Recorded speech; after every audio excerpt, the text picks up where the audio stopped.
थोड़ी गहराई से बात करते हैं। एंजल वन की जो हालिया तिमाही के नतीजे आए हैं उनको देखें तो एक बहुत ही दिलचस्प कहानी सामने आती है। एक तरफ तो एफएनओ मतलब फ्यूचर्स एंड ऑप्शंस पर रेगुलेटरी सख्ती हुई और कंपनी से कह रही है एक शुरुआती रिकवरी का दौर, जो सुनने में थोड़ा अजीब लगता है ना। बिल्कुल। तो आज हमारे पास एंजल वन की जनवरी 2026 की अर्निंग्स कॉल के कुछ खास हिस्से हैं और एक बहुत ही डिटेल्ड निवेशक विश्लेषण भी है। तो आज का बड़ा सवाल यही है, क्या एंजल वन सिर्फ एक डिस्काउंट ब्रोकर है जो मुश्किलों से बस उबर रहा है, या फिर जैसा उनका मैनेजमेंट दावा कर रहा है वो सच में एक एआई संचालित फाइनेंशियल सर्विस प्लेटफॉर्म बनने की राह पर है? और ये सवाल बहुत जरूरी है क्योंकि अगर आप सिर्फ आंकड़े देखेंगे तो एक कहानी दिखेगी, लेकिन अगर आप मैनेजमेंट की बातों को और उनके एक्शन को जोड़कर देखेंगे तो एक बहुत बड़ा बदलाव नजर आएगा। मतलब ये सिर्फ वॉल्यूम की कहानी नहीं है? बिल्कुल नहीं, ये अब सिर्फ ब्रोकिंग वॉल्यूम की कहानी नहीं रही, ये एक पूरी तरह से नया बिजनेस मॉडल बनाने की कोशिश है और बाजार मेरे ख्याल से इसी कोशिश को समझने और तौलने में लगा है। सही है। तो चलिए शुरुआत करते हैं मौजूदा स्थिति से। मतलब ग्राउंड पे अभी हो क्या रहा है? मैनेजमेंट का कहना है कि रेगुलेटरी बदलावों के बाद ब्रोकिंग एक्टिविटी अब सामान्य हो रही है और मार्जिन भी पुराने ट्रेंड्स पर वापस आ रहे हैं। और इसके लिए उनके पास आंकड़े भी हैं। हाँ, आंकड़े काफी मजबूत हैं। जैसे औसत दैनिक ऑर्डर जो फरवरी में 49 लाख के निचले स्तर पर चले गए थे, हाँ, जो एक बड़ी गिरावट थी, बिल्कुल, वो अब तीसरी तिमाही में औसतन 62 लाख तक वापस आ गए हैं। एक बहुत अच्छी रिकवरी है। लेकिन इससे भी ज्यादा दिलचस्प बात यह है कि मैनेजमेंट इन रेगुलेटरी बदलावों को मतलब एक प्रॉब्लम की तरह नहीं देख रहा। अच्छा। वो इसे बाजार के लिए एक मजबूती के तौर पर देख रहे हैं। उनका मानना है कि इससे सिस्टम में भरोसा बढ़ेगा और लंबे समय में और ज्यादा लोग बाजार से जुड़ेंगे। ये एक बहुत ही मतलब दूर की सोच दिखाता है। हाँ, और शायद इसी कॉन्फिडेंस को दिखाने के लिए उन्होंने निवेशकों के लिए भी कुछ अच्छी घोषणाएं की हैं। जैसे कि बोर्ड ने 23 रुपए प्रति शेयर का डिविडेंड दिया है और साथ में 1.10 का स्टॉक स्प्लिट मतलब शेयर विभाजन उसको भी मंजूरी दी है। अच्छा, तो ये तो मैनेजमेंट का तरीका है बाजार को ये बताने का कि सब ठीक है, हमें अपने बिजनेस पर पूरा भरोसा है। बिल्कुल। और इसी के साथ एक और कदम है जिसे शायद लोग उतना नोटिस नहीं कर रहे हैं। वो क्या? उन्होंने एनएसई के एक पूर्व अधिकारी अजीत सिन्हा को अपना जनरल काउंसिल बनाया है। ये एक बड़ा कदम है। मतलब साफ है कि वो अपने लीगल और रेगुलेटरी ढांचे को और मजबूत करना चाहते हैं, भविष्य के लिए तैयारी कर रहे हैं। सही।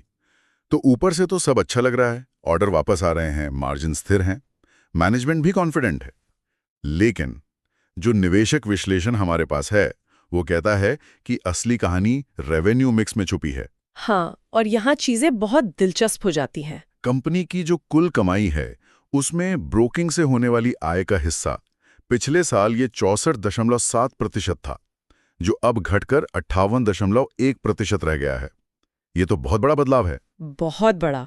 और अगर इसको और भी तोड़कर देखें तो एफएनओ ट्रेडिंग जो उनकी कमाई का सबसे बड़ा हिस्सा था, उसका हिस्सा कुल आय में 52.5% से घटकर अब 44.3% रह गया है। और मैनेजमेंट इसे क्या कह रहा है? मैनेजमेंट इसे कह रहा है एक संतुलित और कम अस्थिर रेवेन्यू प्रोफाइल की ओर जानबूझकर किया गया बदलाव। मतलब ये कोई एक्सीडेंट नहीं है, ये उनकी स्ट्रैटेजी का हिस्सा है। ठीक है, एफएनओ पर निर्भरता कम करना तो समझ में आता है, खासकर रेगुलेटरी माहौल को देखते हुए। लेकिन सवाल ये है कि अगर कमाई का सबसे बड़ा इंजन धीमा हो रहा है तो फिर ग्रोथ कहाँ से आएगी? हाँ, तो फिर कमाई कहाँ से बढ़ रही है? यहीं पर कहानी में ट्विस्ट आता है। उनकी ब्याज से होने वाली आय बढ़ी है और उससे भी ज्यादा डिस्ट्रीब्यूशन से होने वाली आय। डिस्ट्रीब्यूशन आय मतलब जैसे क्रेडिट और आईपीओज? बिल्कुल। वो हिस्सा पिछले साल के 2.4% से बढ़कर अब 4.3% हो गया है। अब आप कहेंगे कि 4.3% तो बहुत छोटा है।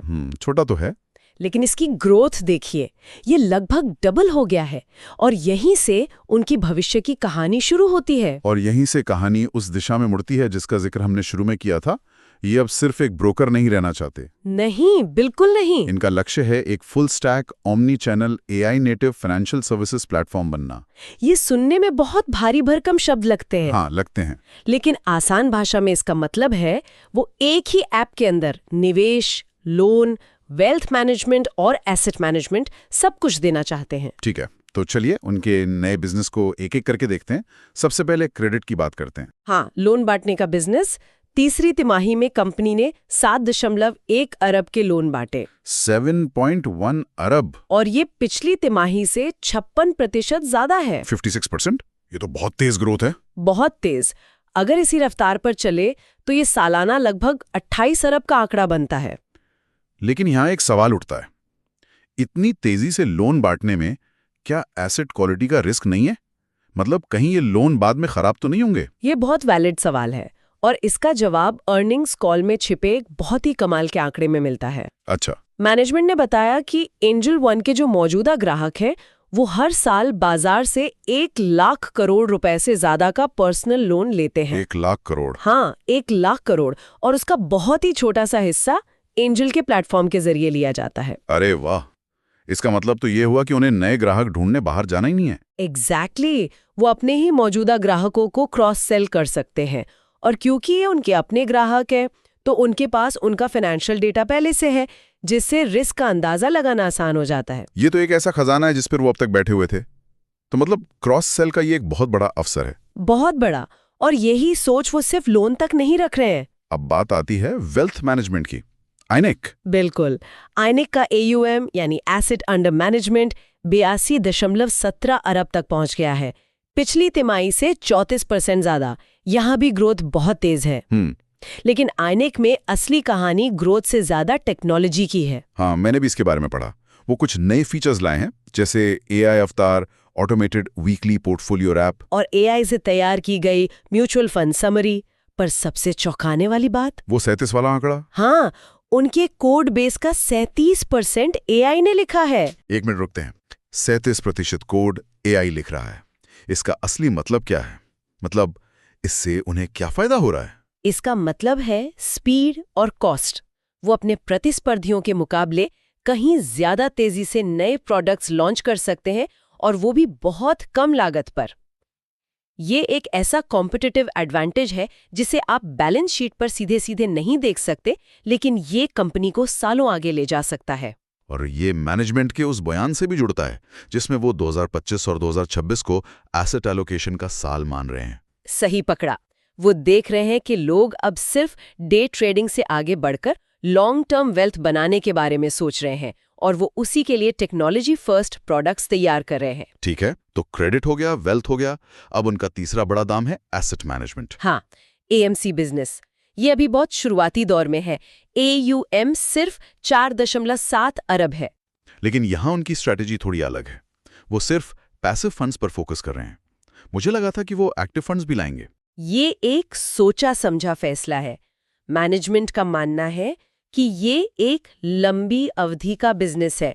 वो नए और युवा निवेशकों को टारगेट कर रहे हैं जिनके लिए पैसिव फंड्स जैसे इंडेक्स फंड्स समझना आसान और सस्ता होता है। तो मतलब वो पहले एक बेस बनाना चाहते हैं। बिल्कुल। वो हड़बड़ी में AUM नहीं बढ़ाना चाहते। वो शिक्षा के माध्यम से, खासकर स्थानीय भाषाओं में डिजिटल कंटेंट के जरिए लोगों का भरोसा जीतना चाहते हैं, एक मजबूत नींव रखना चाहते हैं। तो ठीक है, हमने बिजनेस की कहानी तो समझ ली। ब्रोकिंग का कोर बिजनेस स्थिर हो रहा है और उसके ऊपर क्रेडिट, वेल्थ और AMC की नई मंजिलें बन रही हैं और इन सबकी नींव में AI है। पर क्या स्टॉक मार्केट इस कहानी पर यकीन कर रहा है? बहुत अच्छा सवाल है। निवेशक विश्लेषण इस बारे में क्या कहता है? यहीं पर फंडामेंटल्स और टेक्निकल चार्ट्स का कनेक्शन बहुत बहुत दिलचस्प हो जाता है। अच्छा? विश्लेषण के अनुसार स्टॉक का जो मंथली चार्ट है वो बताता है कि 2020 से एक लंबे अप ट्रेंड के बाद स्टॉक अब एक हाई लेवल कंसोलिडेशन में है। मतलब एक रेंज में फंस गया है जिसे आमतौर पर लोग कमजोरी मानने लगते हैं। हाँ, लेकिन विश्लेषण इसे थकान नहीं बल्कि ठहराव कह रहा है। ठहराव? इसका क्या मतलब हुआ? इसका मतलब है कि स्टॉक एक जगह रुक कर ऊर्जा जमा कर रहा है, जैसे कोई स्प्रिंटर रेस से पहले स्टार्टिंग ब्लॉक पर खुद को तैयार करता है। और इस ठहराव को समझने के लिए हमें चार्ट पर कुछ लेवल्स देखने होंगे और उन्हें कंपनी की कहानी से जोड़ना होगा। ठीक है। सबसे महत्वपूर्ण लेवल है 2000 से 2100 रुपए का डिमांड जोन। ये वो लेवल है जहां से स्टॉक बार बार ऊपर लौटा है। हाँ, ये तो उसका एक मजबूत सपोर्ट बन गया है। बिल्कुल। और ये लेवल क्या दिखाता है? ये रेगुलेटरी तनाव के तहत उचित मूल्य को दिखाता है। जब F&O के लेकर बाजार में सबसे ज्यादा डर था, तब भी बड़े निवेशकों ने इस कीमत पर स्टॉक को गिरने नहीं दिया। ये बाजार का भरोसा था जो देख रहा था कि कंपनी के मार्जिन्स और रिकवरी सही रास्ते पर हैं। ठीक है, तो ये तो होगी मजबूत नींव, लेकिन ऊपर की तरफ जो दीवार है उसका क्या? विश्लेषण 3,350 से 3,450 रुपए के सप्लाई जोन का जिक्र करता है। वो दीवार सिर्फ एक टेक्निकल लेवल नहीं है, वो बाजार का एक सवाल है। बाजार कंपनी से पूछ रहा है, साबित करो कि आप सिर्फ F&O के बिना भी अपनी कमाई तेजी से बढ़ा सकते हो। बिल्कुल। इस दीवार को तोड़ने के लिए सिर्फ बातें काफी नहीं होंगी, इसके लिए क्रेडिट और वेल्थ जैसे नए बिजनेस से ठोस कमाई के सबूत चाहिए होंगे। तो स्टॉक अभी इन दो स्तरों के बीच लगभग 2500 से 2700 रुपए के आसपास ट्रेड कर रहा है। यहाँ इसकी चाल धीमी क्यों है? विश्लेषण इसे कहता है कमजोरी नहीं, बल्कि ऊर्जा का संचय। स्टॉक इंतजार कर रहा है। बाजार ने रेगुलेटरी बदलाव की बुरी खबर को पचा लिया है, अब वो अच्छी खबर का इंतजार कर रहा है। यानी नए बिजनेस से मुनाफे की खबर का? हाँ, जब तक वो खबर नहीं आती स्टॉक यहीं ऊर्जा जमा करता रहेगा। तो इसका मतलब है कि स्टॉक में बड़ी हलचल के लिए कुछ खास ट्रिगर्स का इंतजार है।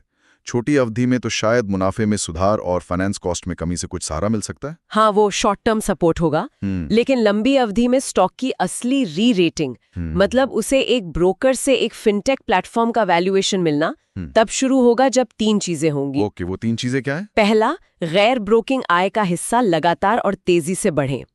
दूसरा, वेल्थ बिजनेस यानी आइनिक सिर्फ AUM न बढ़ाए बल्कि मुनाफा भी दिखाना शुरू करे।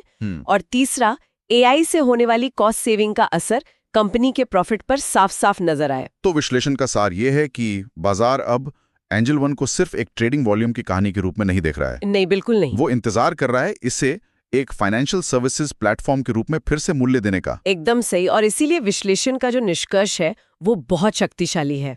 वो कहते हैं टेक्निकली स्टॉक एक बड़ी चाल की तैयारी कर रहा है, न कि टॉप पर, और फंडामेंटली बिजनेस बदल रहा है, न कि बिगड़ रहा है। ये बहुत गहरी बात है। और जब ये दोनों चीजें एक साथ मिलती हैं, एक मजबूत फंडामेंटल बदलाव और एक टेक्निकली तैयार चार्ट, तो जो उछाल आता है वो धीरे धीरे नहीं बल्कि तेजी से आ सकता है। तो हमने देखा कि एंजल वन रेगुलेटरी बदलावों के झटके से न सिर्फ उभर रहा है, बल्कि उसे एक अवसर में बदल दिया है। वो जानबूझकर अपने रेवेन्यू को डाइवर्सिफाई कर रहा है और इस पूरी नई इमारत को AI की मजबूत नींव पर खड़ा कर रहा है। ये वाकई एक हाई बीटा डिस्काउंट ब्रोकर से AI आधारित फाइनेंशियल सर्विसेज प्लेटफॉर्म बनने का एक बहुत ही महत्वाकांक्षी सफर है। कागज पर तो ये योजना बहुत मजबूत दिखती है, लेकिन असली परीक्षा तो अमल में होंगी। बिल्कुल। इसका सफल होना या न होना पूरी तरह से एग्जीक्यूशन पर निर्भर करेगा, और बाजार उसी का इंतजार कर रहा है। और जाते जाते एक विचार छोड़ जाते हैं।